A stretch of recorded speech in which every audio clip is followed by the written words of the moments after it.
Hello friends, welcome to learn with NITians. दोस्तों, आज हम बात करेंगे होमोग्राफ्स के बारे में।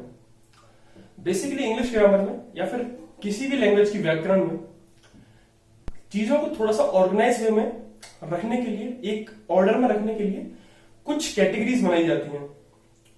उन कैटेगरीज को कुछ पर्टिकुलर नेम दिए जाते हैं और फिर जो कॉन्स्टिट्यूएंट्स हैं उस कैटेगरी के लिए उनको कुछ कंडीशंस क्लैरिफाई करनी होती हैं।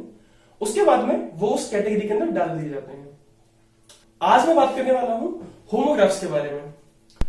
बेसिकली होमोग्राफ्स या होमोग्राफ्स जैसी कुछ और कैटेगरीज जिनको अगर मैं बात करूं तो सिनोनिम्स, एंटोनिम्स, होमोफोन्स, ये कुछ ऐसी कैटेगरीज हैं जहां वर्ड्स, जो डिफरेंट वर्ड्स होते हैं इंग्लिश के अंदर, उनके बीच में जो रिलेशन है उसको एस्टेब्लिश करने के लिए ये कैटेगरीज बनाई गई हैं।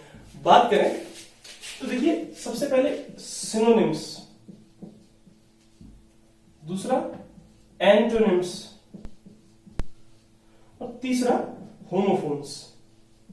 इनके अलावा कुछ और कैटेगरीज भी हैं, बट मैं सोचता हूं कि इतनी ही कैटेगरीज जो ये 3 या 4 है ये सफिशिएंट है समझने के लिए एक ऑल ओवर व्यू। और फिर चौथे नंबर पर आता है सबसे इंपॉर्टेंट, जो आज का हमारा टॉपिक भी है, होमोग्राफ्स। बट होमोग्राफ्स को पढ़ने के लिए, होमोग्राफ्स को समझने के लिए हमें पहले समझना होगा सिनोनिम्स, एंटोनिम्स और होमोफोन्स जैसी चीजों को। ऐसे वर्ड्स जिनका अर्थ सेम निकलता हो बट वो दोनों ही वर्ड्स स्पेलिंग में और बोलने में डिफरेंट हो, ऐसे वर्ड्स को हम कहते हैं सिनोनिम्स। वर्ड्स एक दूसरे से अपोजिट मीनिंग या फिर अर्थ निकालते हो उन्हें हम कहते हैं एंटोनिम्स, यानी कि विलोम शब्द हिंदी में अगर बात करें तो। और सिनोनिम्स के लिए वही हिंदी में शब्द होगा समानार्थी शब्द जिनका अर्थ सेम निकले। तीसरे नंबर का जो शब्द वो है होमोफोन्स। होमोफोन्स इतना ज्यादा प्रचलित शब्द नहीं है, आपने शुरू के तो जरूर सुने होंगे, तीसरा और चौथा तो खैर बिल्कुल भी नहीं सुना होगा जहां तक मुझे लगता है। तीसरा वर्ड है होमोफोन्स। होमोफोन्स का मतलब ऐसे वर्ड्स जो कि लिखने में डिफरेंट हो, उनकी स्पेलिंग भी डिफरेंट हो, उनके अर्थ भी डिफरेंट हो, बट प्रोनाउंशिएट करते समय वो सेम काइंड की साउंड प्रोड्यूस करते हैं। सुनने में वो दोनों शब्द एक जैसे लगते हैं, दो या दो से अधिक शब्द। ये सारी बातें तीनों पे ही लागू होती है, पहले, दूसरे और तीसरे पे। कुछ एक एग्जांपल की मदद से समझते हैं। एग्जांपल लेते हैं एक।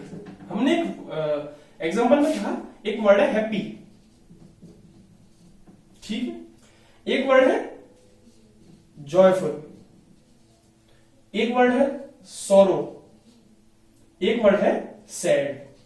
ये 4 वर्ड्स हमने ले लिए, ठीक है। देखिए, हैप्पी वर्ड के लिए जॉयफुल और जॉयफुल वर्ड के लिए हैप्पी क्या हुए, ये दोनों शब्द आपस में एक दूसरे क्या है, ये आपस में एक दूसरे के सिनोनिम्स हैं। जॉयफुल के लिए हैप्पी और हैप्पी के लिए जॉयफुल, क्योंकि हैप्पी का मतलब भी होता है खुश होना और जॉयफुल का भी लगभग मतलब यही होता है खुश होना। दोनों के जो अर्थ हैं वो समान है, एक जैसे हैं। इसी तरीके से सैड के लिए सोरो और सोरो के लिए सैड, ये दोनों ही वर्ड्स एक दूसरे के क्या हैं, ये हैं एक दूसरे के सिनोनिम्स, समानार्थी शब्द। दोनों का अर्थ सेम निकलता है, दोनों का ही अर्थ दुख से है।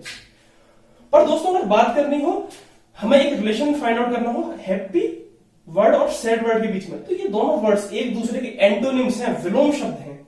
इसी तरीके से जॉयफुल और सैड भी एक दूसरे के एंटोनिम्स हैं। जॉयफुल और सोरो, ये भी दोनों एक दूसरे के क्या है, एंटोनिम्स हैं। तो कुल मिलाकर मतलब ये निकलता है, जो शब्द जिनका अर्थ सेम निकलता हो, 2 या 2 से अधिक शब्द हो सकते हैं, उन्हें हम कहेंगे समानार्थी शब्द, यानी कि सिनोनिम्स। वहीं पर ऐसे वर्ड्स जो एक दूसरे के विपरीत अर्थ निकालते हो या फिर अपोजिट मीनिंग निकालते हैं, उन्हें हम कहेंगे एंटोनिम्स। इतनी बात हमारे को क्लियर हो जानी चाहिए, ठीक है। इतनी बात हमने समझ ली। अब आप ये पूछ सकते हैं कि होमोफोन्स ये क्या होते हैं। एग्जांपल की मदद से इसे भी समझते हैं। होमोफोन्स जैसे कि 2 वर्ड्स हमने लिए, देयर एंड देयर।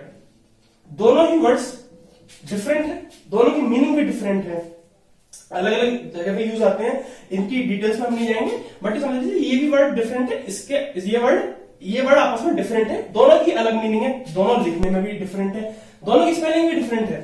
बट जब हम इन्हें बोल रहे हैं, जब हम इन्हें प्रोनाउंशिएट कर रहे हैं, तो दोनों की जो साउंड निकल रही है वो सेम है। तो ऐसे वर्ड जो कि सुनने में एक जैसे लगे उन्हें हम क्या कहते हैं, ये दोनों एक दूसरे क्या है, होमोफोन्स, सुनने में एक जैसे। होमोफोन्स का मतलब क्या हुआ, होमो मतलब समान, फोन्स मतलब सुनने से है। तो इस वर्ड के अंदर इसका मीनिंग छुपा है, होमोफोन्स यानी समानार्थी, समान सुनने में एक जैसे लगने वाले वर्ड्स। वर्ड्स है टू, टू और टू, तीनों वर्ड्स डिफरेंट है। टू का मतलब को से है, वहीं पर टू का मतलब दो है, और मतलब लगभग और से है। तीनों वर्ड्स डिफरेंट है, मीनिंग डिफरेंट है, बट सुनने में तीनों ही वर्ड्स एक जैसे लगते हैं, इसलिए हम इन तीनों वर्ड्स को क्या कहेंगे, ये तीनों वर्ड्स क्या हैं, एक दूसरे के होमोफोन्स हैं। ये बात हमें समझ में आ चुकी है कि सिनोनिम्स, एंटोनिम्स और होमोफोन्स क्या होते हैं।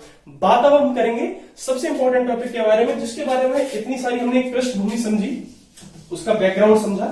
बात हमें करनी है होमोग्राफ्स के बारे में। जनरली बच्चों को इसके बारे में पता होता नहीं, और अगर होता है तो एक रफ आइडिया होता है, और अक्सर मैंने देखा है कि जो आइडिया होता है ये गलत ही होता है।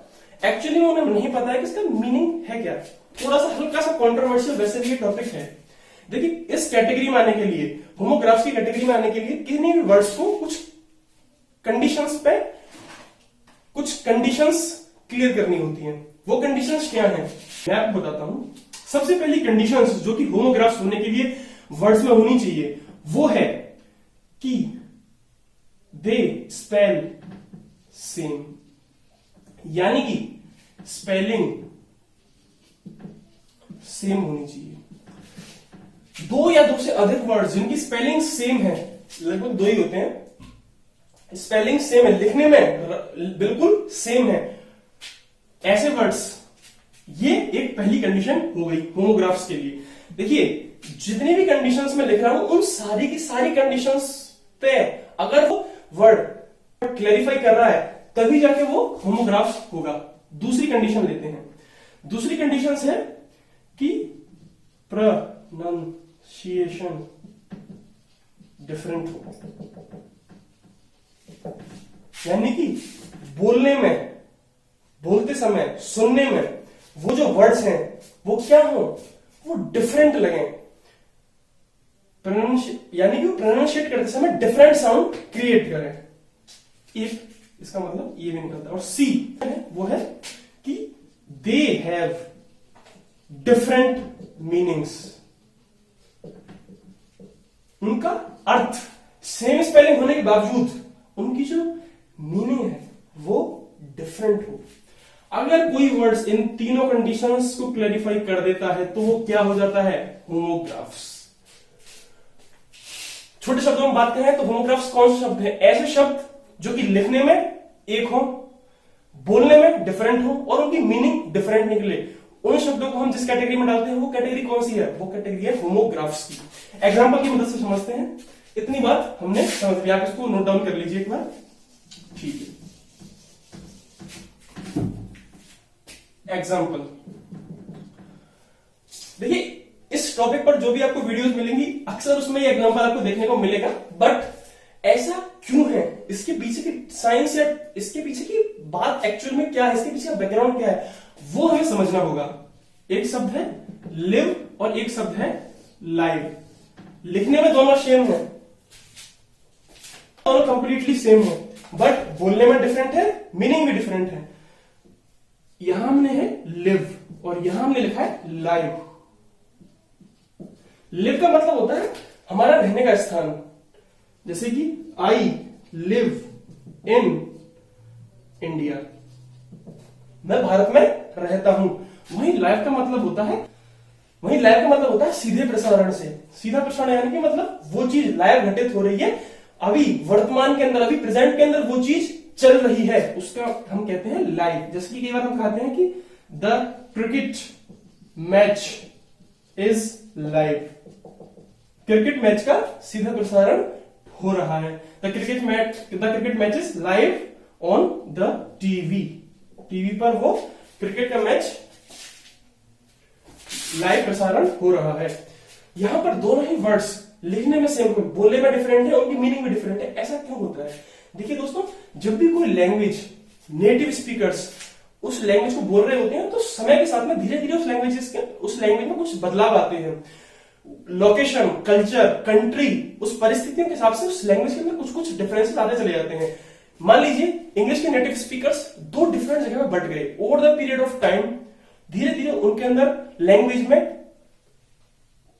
कुछ सुधार हुए, कुछ बदलाव हुए, कुछ नए वर्ड्स इंट्रोड्यूस हुए।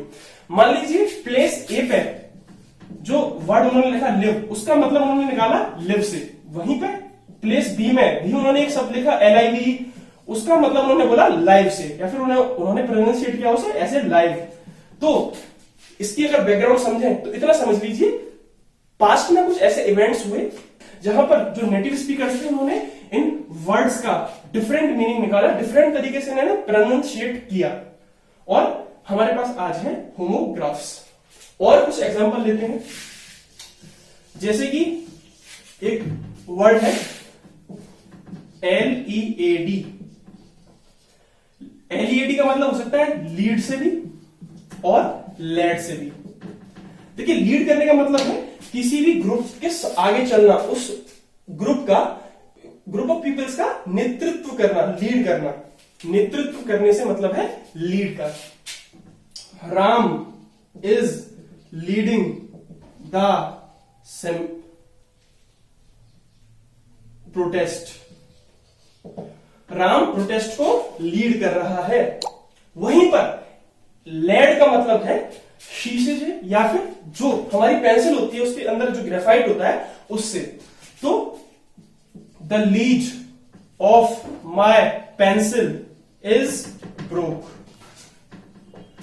The laid of my pencil is broke. मेरे पेंसिल की जो लेड है, ऊपर की जो ग्रेफाइट है, वो टूट गया है। और वो हो सकता है किसी से शॉर्पनर वगैरह मंगा रहा हो, तो इस समय वो ऐसे सेंटेंस का प्रयोग कर सकता है। दोनों वर्ड्स लिखने में सेम है, बोलने में डिफरेंट है, और साथ ही साथ में उनकी मीनिंग भी डिफरेंट है। तो ये दोनों वर्ड्स क्या हुए? होमोग्राफ्स। इसी क्रम में देखें तो देखिए एक एग्जांपल और है, बो या बाव। लिखने में दोनों एक जैसे हैं, बो, और यहां पर हम इसे कहेंगे बाव। देखिए बो क्या है? आर्चरी जब हम करते हैं तो उसमें जो तीर कमान होते हैं उसमें क्या कहते हैं? बो, यानी कि तीर कमान। या फिर एक्चुअली में एक रिबन शेप की जो टाई एक्चुअली में लोग जो लगाते हैं जिसे हम कहते हैं बो टाई, उसके लिए शब्द जो यूज होता है वो क्या है? बो। पर बाव का मतलब क्या होता है? जब अभिवादन की स्थिति में थैंक यू कहते समय कोई झुककर धन्यवाद कहे, झुके तो उसे कहते हैं, जो अपने कमर पे झुके तो उसे कहते हैं बाव करना, यानी कि झुककर धन्यवाद अर्पित करना। तो यहां पर बाव का मतलब क्या हो गया? या तो जो होती है बाव टाई, बो टाई, उससे, या फिर जो आर्चरी के अंदर सामान होता है उसके अंदर जो तीर होता है, तीर कमान, उसको कहते हैं बाव। इस तरीके से उसे कहते हैं बो। इस तरीके से बाव किससे कहते हैं? अभिवादन करने को, अभिवादन करना, झुककर उसे कहते हैं बाव।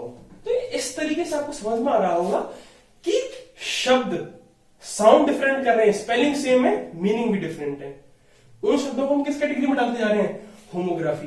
यानी कि दोनों शब्द क्या है? होमोग्राफ्स हैं एक दूसरे के। और लेते हैं एग्जांपल, इतना समझ में हमारे को आ गया है। एक बड़ा सही सा एग्जांपल लेता हूं, मिनट और माइन्यूट। स्पेलिंग सेम, वही बात, पर बोलते समय उच्चारण डिफरेंट है, प्रोनाउंसिएशन डिफरेंट है, और साथ ही साथ में दोनों का मीनिंग भी डिफरेंट है। सबसे पहले हम बात कर रहे हैं मिनट, फिर हम बात कर रहे हैं माइन्यूट।